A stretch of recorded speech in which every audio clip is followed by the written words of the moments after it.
Bien, gracias ahí por la espera. Entonces, esta ya con eso terminamos lo que son las virales, en el caso de las verrugas, y ahora vamos a ver a esta otra micosis también. Esta es una micosis, ya entramos al capítulo de las micosis, demasiado importante por lo común y que a pesar de que también es muy fácil de reconocerla, lamentablemente en ocasiones nos equivocamos, ¿no? Y es la pityriasis versicolor o tiña versicolor, como también se la conoce.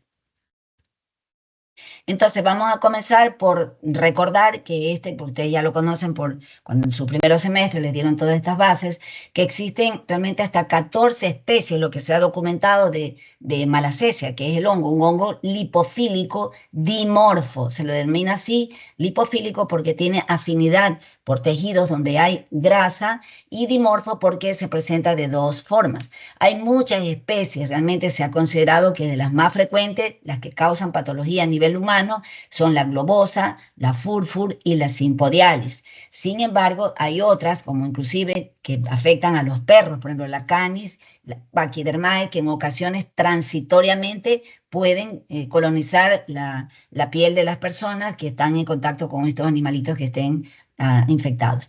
Pero hay que partir o recordar lo que vimos cuando comenzamos la parte ya de patología. Vimos que el hongo Malassezia es parte del microbioma cutáneo, es parte. Entonces, ¿qué es lo que va a suceder? ¿Por qué a algunos les da la enfermedad y a otros no?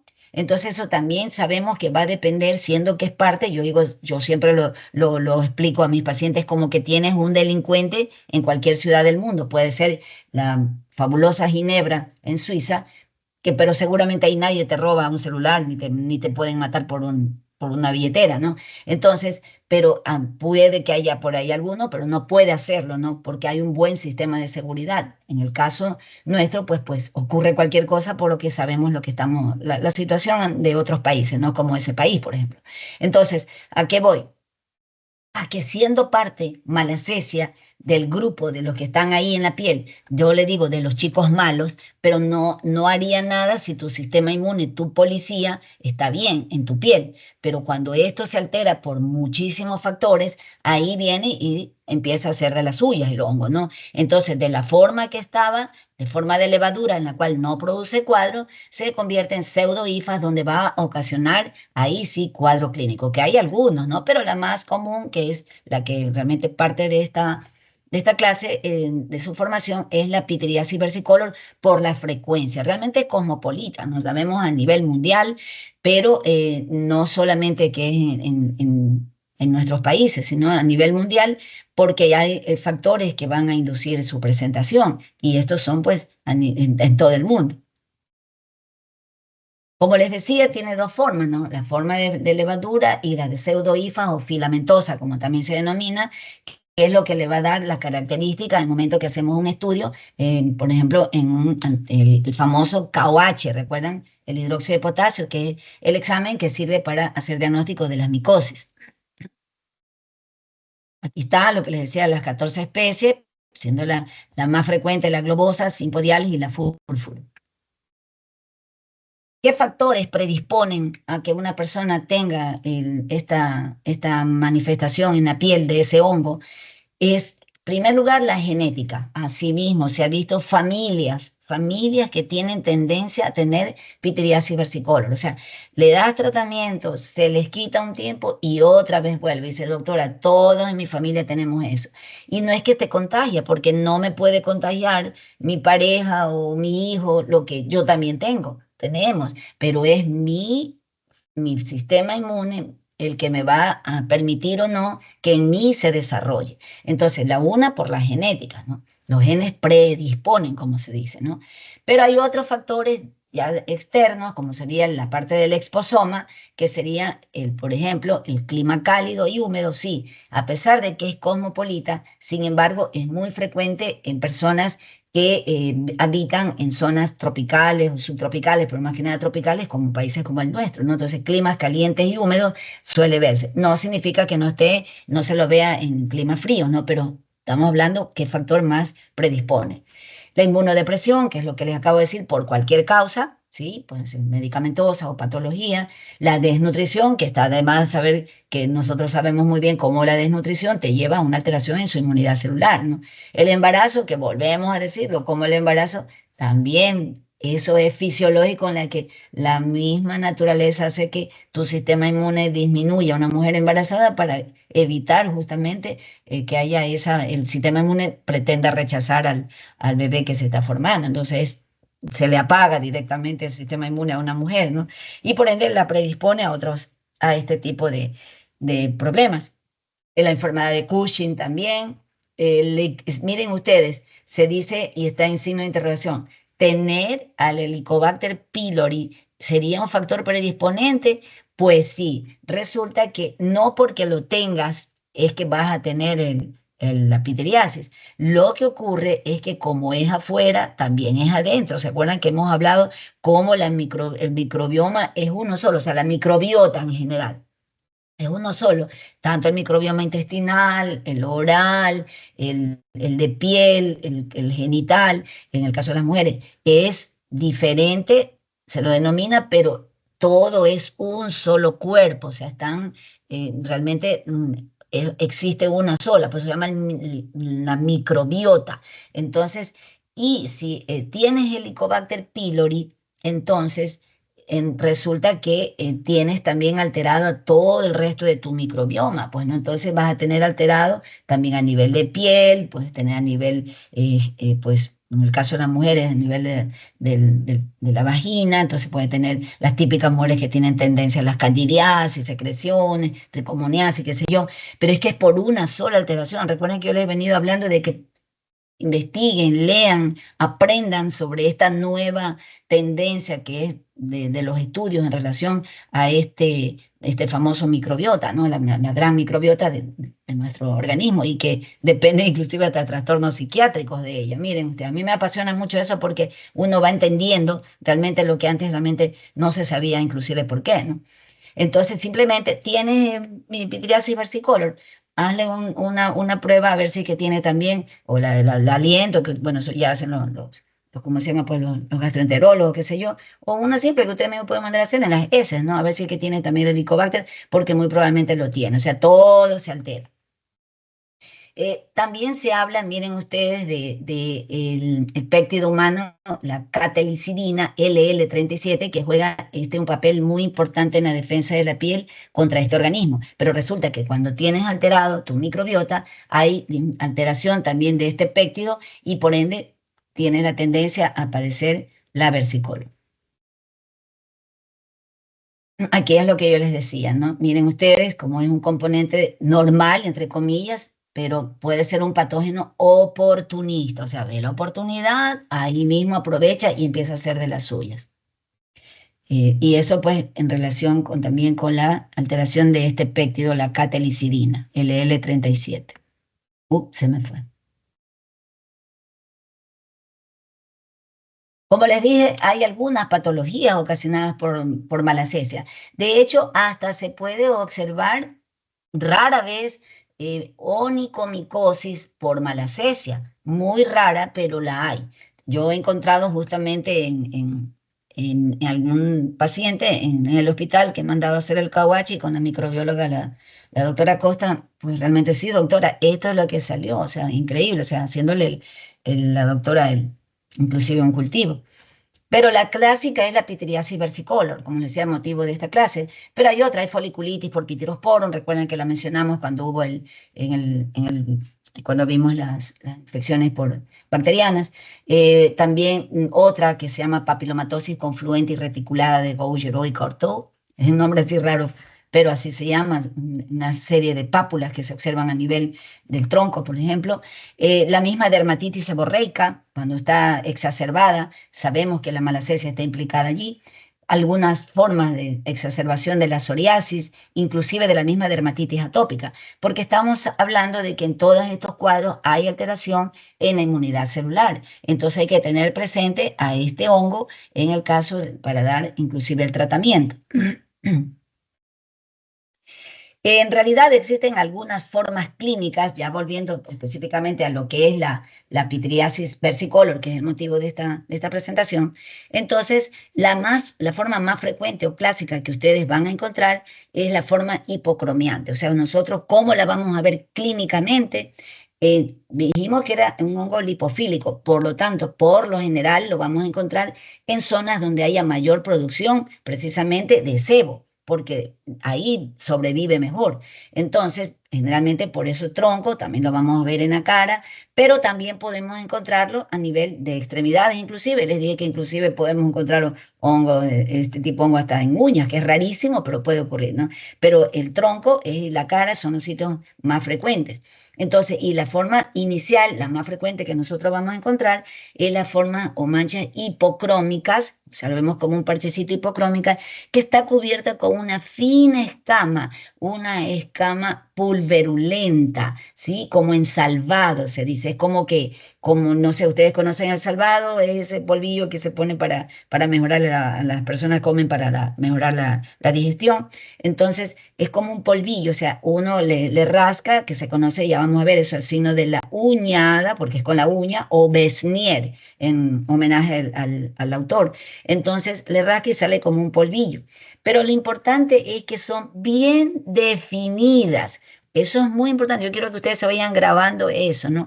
Miren, por ejemplo, tiene diversas formas, o sea, la forma es irregular, pero definida. O sea, yo da la impresión de que aquí alguien le dibujó aquí a esta persona, ¿no? Como que le hizo un dibujito ahí específico en la piel. Entonces son bien definidas, aunque pueden ser irregulares, pueden confluir formando grandes lesiones o pueden ser aisladas, ¿no? Y esta forma, la forma hipocrómica, como les decía, que es la más frecuente, es debido a que esta malacesia produce unos ácidos grasos dicarboxílicos, que realmente es básicamente el ácido acelaico. Y ese ácido acelaico lo que hace es que va a inhibir a la enzima dopa-tirosinasa y de esta manera impide o evita que se convierta la tirosina a melanina. Recuerden, la melanina es la que va a producir el, el color de la piel, ¿no? Entonces, en resumidas cuentas, ese ácido acelaico producido, miren ustedes, por este hongo malacesia, va a impedir que se produzca la melanina y por eso se ve esa coloración. Esta es en la forma más temprana. Hay una forma intermedia en la que se observan eritematosas y ya las más antiguas son más bien hiperpigmentadas o como café. También se ha podido observar una cuarta forma que es la atrófica, porque usualmente usted lo ve, esto es como una mancha nada más. O sea, la palpas y no la ves, lo que hay es la descamación cuando tú la rascas, pero no se la siente, es una mancha. Entonces, pero resulta que hay una forma que se deprimen, están deprimidas, o sea, como que estuviera hundida. Entonces, esa se llama la forma atrófica. Aquí las tenemos, miren ustedes, la hipopigmentada, que vendría a ser las que son más recientes, las hiperpigmentadas son las más antiguas, y la eritematosa intermedia, y la que es menos frecuente, la atrófica. Hay que aclarar que el sitio de localización de este hongo, o sea, dónde lo vamos a encontrar, es a nivel de la dermis superficial, o sea, está arriba. Eso es muy importante recordarlo, es porque justamente ahí, a ese nivel, como está, puede ocasionar la atrofia, porque está en dermis. Se habla de que va a producir daño precisamente a nivel del colágeno que está en ese sitio y puede provocar la atrofia. Usualmente ustedes hablamos, cuando hablamos de anatomía de la piel, les decía que las glándulas sebáceas se ponen activas justamente ya en la pubertad, ¿no? Por ende, pues las glándulas sebáceas están activas por la actividad hormonal y es frecuente la pitriasis versicolor a nivel ya pues de personas que son más ya adultas, ¿no? O ya adolescentes que tienen su actividad. Pero sin embargo, sí la podemos ver en niños, pero que sean atópicos. Entonces, aunque ellos no tienen, sabemos que sus glándulas sebáceas prácticamente están inactivas porque todavía no tienen los andrógenos, pero bueno, hay casos de niños ya que tienen una actividad hormonal ya precoz, yo diría eso ya es la pubertad precoz que le dicen hoy en día, y también más que nada si son atópicos, ahí usted puede encontrar, aunque sea un niño, le puede encontrar versicolor, pero no es tan frecuente en niños como si ya lo es a partir de la pubertad.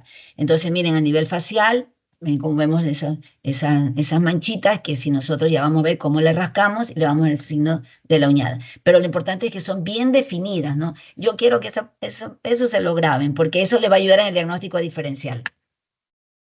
Miren acá en el dorso del tronco de esta persona, ¿no? Que se lo conoce, por ejemplo, cuando tiene estas manchas hipocrómicas así bien definidas en el dorso del tronco, se lo conoce como el signo del cervatillo. El cervatillo es el Bambi, ¿no? El que ustedes, no sé si lo conozcan, pero bueno, en una clásica película esta de Disney, que tiene esos animalitos, tiene esas manchitas en la espalda, ¿no?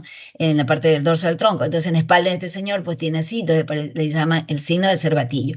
En dermatología siempre van a encontrar esos aforismos, ¿no? Porque ayudan muchísimo a que uno no se le olviden esos detalles. En muchos pacientes nosotros podemos encontrar lesiones que están en las tres etapas. Podemos encontrar en la forma hipopigmentada, eritematosa y en la otra pues ya las formas antiguas, ¿no? Hay algunas formas, miren ustedes, de la forma hiperpigmentada, realmente ya son cafés literalmente, ¿no? Entonces son antiguas, ya ha pasado mucho tiempo y se empieza a producir, contrariamente, lo que inició como hipopigmentación, más bien termina con hiperpigmentación. Estas serían, pues ya están entrando eritematosas y están entrando a esa fase de hiperpigmentación. Aquí tenemos la forma atrófica que les decía, que antes se consideraba, se creía de que solamente se podía producir en personas que utilizaban corticoides por largo tiempo, digamos como el típico, los mismos con dermatitis atópica, los pacientes con psoriasis, ya saben que siempre son pues usuarios de corticoides, pero resulta que ha habido casos en que sin necesidad del uso de corticoides igual se producen estas lesiones, ¿no? Entonces se las descubre pues a veces, muchas veces por biopsia cutánea. Y lo que resulta es lo que les explicaba hace un rato, por la localización, el hábitat donde está la malacesia, entonces es lo que hace que produzca daño a nivel de las fibras. Otra cosa importante es que nosotros vamos a observar de pacientes que le dicen, doctora, cuando yo me fui a la playa o a la piscina es que me cayó este hongo. Entonces, no es así, no es que le cayó el hongo allí, no, nada que ver, no es que la piscina estaba sucia, puede que haya estado sucia, pero no es que eso te produjo el hongo, sino que ¿qué es lo que pasa? La malacesia produce indoles, entonces esos indoles, uno de ellos, el pitriacitrin, actúa como un filtro solar, fíjense ustedes, o sea, bloquea a la radiación ultravioleta y de esa manera permite de que no se produzca el bronceado. Entonces, en el sitio donde está ahí la malacesia, o sea, la forma filamentosa. Entonces, por eso es que sí, a partir de lo que vino de la playa, notó, o vino de la piscina, o del día que tuvo en pleno sol, es que notó eso. Entonces, todo el resto de la piel se bronceó, menos esa parte, ¿no? Pero es debido a la acción de esa pitriacitrin. No. Entonces, de lo que hemos visto, realmente el diagnóstico de la pitriasis versicolor es muy simple, es sencillo, es clínico. A veces, como les decía, puede prestarse a confusión en el caso de que un paciente haya hecho un tratamiento, ¿no? Entonces, tal vez ya se hizo el tratamiento y luego va a su consulta y ya no se va a ver lo que usted iba a buscar, ¿no? Entonces, esa es la parte que le puede hacer a usted dudar. Pero el clínico, si le pregunta si no se ha hecho ningún tratamiento, ustedes tienen que buscar en primer lugar el signo de la uñada que le dije, o signo de Besnier, la cual consiste en rascar con algún objeto romo. No le recomiendo su uña, sino puede ser la del mismo paciente. Dígale, bueno, rásquese aquí, o en todo caso, con un objeto romo, no puede ser la tapa de un lapicero o algo de eso, ¿no? Le raspa y tiene que salir esa descamación en salvado, ¿no? Como les estaba explicando. Con la dermatoscopía, ideal, si uno tiene también la dermatoscopía, uno va a ver la pigmentación irregular de esta lesión y generalmente está como un poquito más intensa la coloración, o sea, por eso se habla de hiperpigmentación alrededor de la lesión. Bien. Por otra parte, también es importante resaltar de que la descamación o este signo de Besnier o signo de la uñada se observa mejor, o es más prominente en las formas antiguas, es decir, en las formas estas hiperpigmentadas.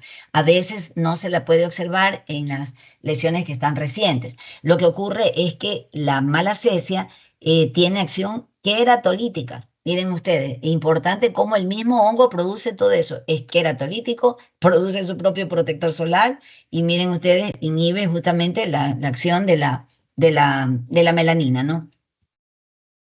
Y por supuesto, ¿no? Si tienen a mano la luz de Wood, pues van a ver una fluorescencia dorada o en casos, lo más antiguo, inclusive hasta entre dorado y verdoso, pero la fluorescencia amarillo-dorado es lo clásico con la luz de Wood, más observable precisamente en las formas antiguas, como les decía, las recientes son un poquito más difíciles. Y por supuesto, el gold estándar del tratamiento, perdón, del examen, que viene a ser el KOH, ¿no? El examen del hidróxido de potasio, donde se va a ver la típica imagen en espaguetis y albóndigas, ¿no? Que eso todo el mundo lo conoce, realmente se van a ver es simplemente las levaduras, que serían las albóndigas, y las pseudohifas, que vendría a ser el espagueti, no el fideo. Miren ustedes cómo aquí se ha podido tomar esa fotografía en una persona a la que le han hecho el signo de Besnier. Si ven cómo aquí le han raspado y se ve como una descamación, ese es el signo de Besnier.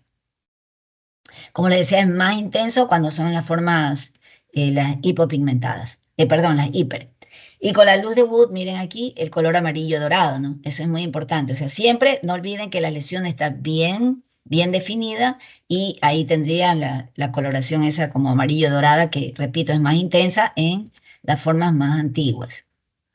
Y por supuesto, vean ustedes aquí al clásico examen del KOH, donde tenemos lo que les dije, la imagen en espaguetis y albóndigas, ¿no? Miren ustedes las levaduras, sí que esta es la forma inocua, ¿no? La que no es patógena, es la que está en piel normalmente. Y ya cuando vemos pseudo-hifas, porque no son hifas verdaderas, y ustedes saben que las hifas verdaderas las producen solo los dermatofitos u hongos verdaderos, entonces, eso estudiaremos la próxima semana. Entonces, aquí da esa imagen, ¿no? Espagueti y albóndigas. Asimismo, tenemos algunos diagnósticos diferenciales y realmente van algunos de ellos el más común con el que la gente lo suele confundir es la pitiriasis alba y por eso es que yo les insisto, sobre todo con esta imagen, o sea, con esta no se equivoquen. Este paciente tiene pitiriasis alba, se ve más frecuente en niños, pero pueden ser adultos que tienen la piel seca, por lo tanto es más frecuente sobre todo en pacientes con dermatitis atópica. Entonces, pero aquí miren ustedes las manchas, estas manchas también, ¿no? Hipocrómicas, pero miren que son mal definidas, o sea, es como que simplemente alguien cogió y hizo un borrón, borrón, borrón en cualquier partecita de la piel. Pero las otras sí estaban bien dibujaditas, ¿se acuerdan? Bien, en esta no, está mal definida. Posiblemente como tiene la piel seca, puede decir, no, pero sí es cama, si de todo le termina, pero es toda la piel la que la tiene reseca. En cambio, en el versicolor, recuerden que es dentro de la lesión, ustedes raspan y ahí salen la descamación. Entonces eso es importante, no es que tenga la piel seca, puede ser una piel que está grasa y usted le ve ahí la descamación. Entonces hay que tener muy presente esos casos a la hora de hacer el diagnóstico diferencial. Lo mismo, miren acá, se ven ahí las manchas mal diferenciadas, ahí, o sea, mal dibujadas, miren, mal definidas. Entonces, eso es típico. Y generalmente, como le digo, más frecuente en niños. Y por ahí ya en forma más lejana tenemos algunas manifestaciones de ciertas patologías de mucha importancia a nivel de dermatología, como son las micosis fungoides, que por cierto no es ningún hongo, no es ninguna micosis, sino que es una manifestación en la piel de un linfoma, ¿no? Un linfoma cutáneo de células T. Y que en las fases tempranas, esto dura años de años, en fases tempranas, o sea, tienen años, los pacientes están así con esos parches, son hipocrómicos, la piel también seca. Esto es pruriginoso porque a todo esto, importante que no lo había mencionado, la pitiriasis versicolor es asintomática. Realmente casi no hay prurito. En ocasiones el paciente dice, sí me pica, pero solo si estoy muy sudado, doctora. Dice, no, la verdad es que no me pica. Y lo mismo, en cambio, en la micosis fungoide, todo esto es un cáncer, realmente sí hay prurito, es prurito. Entonces, y también, miren ustedes, las lesiones son mal definidas, están localizadas en cualquier parte y no precisamente en zonas seborreicas. En cuanto a la dermatitis seborreica, variedad petaloide, que es como un redonda, como un pétalo, entonces también es parte del diagnóstico diferencial, aunque muchos autores indican, no, bueno, si es ocasionada este tipo de patología, también es ocasionado por la misma malacesia, ¿no? Pero clínicamente, o desde el punto de vista, pues, dermatológico, son dos entidades distintas, porque esto, por ejemplo, responde muy bien a un corticoide, mientras que a la versicolor no le pongas corticoide porque le vas a exacerbar, o sea, parece que es un componente nada más, pero no en su totalidad. Acá, por ejemplo, tenemos, miren ustedes, un leritrasma. ¿Recuerdan cuando nosotros vimos en clases pasadas, cuando vimos las infecciones bacterianas y hablábamos del Corynebacterium minutissimum, ¿no? Entonces, y que afecta, por ejemplo, pliegues, ¿no? Entonces, y que en este caso, a nivel axilar, miren ustedes, la vemos como un parche, así mismo un poco eritematoso. Aquí no hay descamación. Lo mismo podría haber. Hay formas de pityriasis versicolor que afectan los pliegues. Entonces puede ser cualquier pliegue, submamario, axilar, inguinal, y miren ustedes que se parecen clínicamente. Ahí realmente ayuda o es el KOH o es la luz de Wood, que en todo caso pues nos ayudaría. Que en el caso del eritrasma lo vamos a ver de ese color rojizo, mientras que en el versicolor pues es más bien de este color amarillo, ¿no? Entonces la luz de Wood le ayuda mucho a la diferenciación, porque incluso en ambas la descamación no es tan notoria, porque son sitios húmedos. Por eso que les decía, a veces el signo de Besnier, dependiendo si el paciente está muy sudado, se ha puesto cremas, el caso acá, por ejemplo, el uso de los desodorantes, ya no nos permite verificar el signo de la uñada, ¿no? Entonces, por eso hay otras herramientas y por último el KOH, ¿no? Porque ustedes saben, acá le doy un antibacteriano y acá es un antimicótico, entonces son patologías diferentes. Algunos casos que también uno debería tener presente son a las hipopigmentaciones postinflamatorias de cualquier causa, ¿no? Suponiendo cuando llega un paciente con unas manchas hipocrómicas, así todo, pues lo ideal es que uno pregunte, o sea, la idea es esa, ¿no? Obtener información. Dice, ¿tuvo algo allí? Si el paciente, si es un niño, el familiar, bueno, quien sea, le avisa que bueno, sí, ahí tenía una erupción, tuvo obviamente un exantema de cualquier tipo, pero dice, sí, tuvo una erupción, algo tuvo ahí un sarpullido, como dicen los pacientes. Bueno, al curarse, al involucionar, puede dejarle esas manchas hipopigmentadas, que son transitorias. Algunas de ellas pueden ser también, como en este caso, un vitiligo en forma facial, ¿no? El vitiligo hipocrómico. Entonces, lo importante es saber qué era, ¿no? Entonces, por eso, si no está seguro, siempre puedes hacer el, el diagnóstico mediante el examen del KOH o la luz de Wood.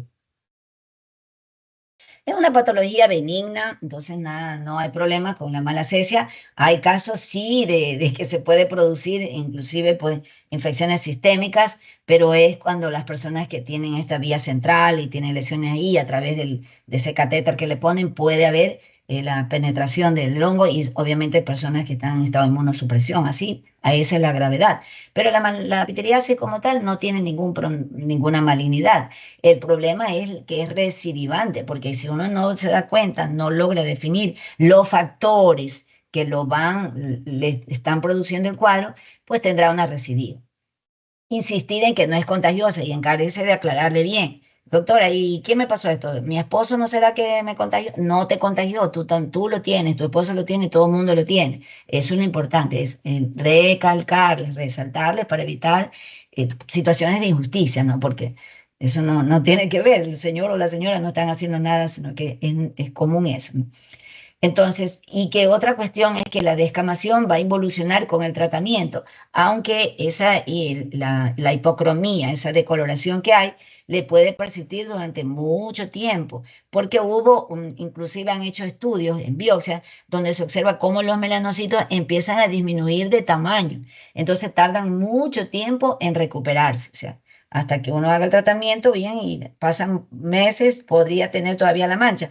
Y ese es el problema que a veces muchos pacientes siguen medicándose, se siguen poniendo, lo toman pastilla al antimicótico o se aplican crema porque no se curan, pero es porque uno no le explicó, tranquilo, esto ya se te va, no tengas problema, la mancha se te va a quedar ahí un tiempito y ya se te va a ir. O sea, para explicarle que ya no es que está ahí el hongo. Obviamente que pueden haber recidivas, pero eso ya es si usted no se encargó de aclararle bien qué medidas debe de tomar para mejorar esa situación, ¿no?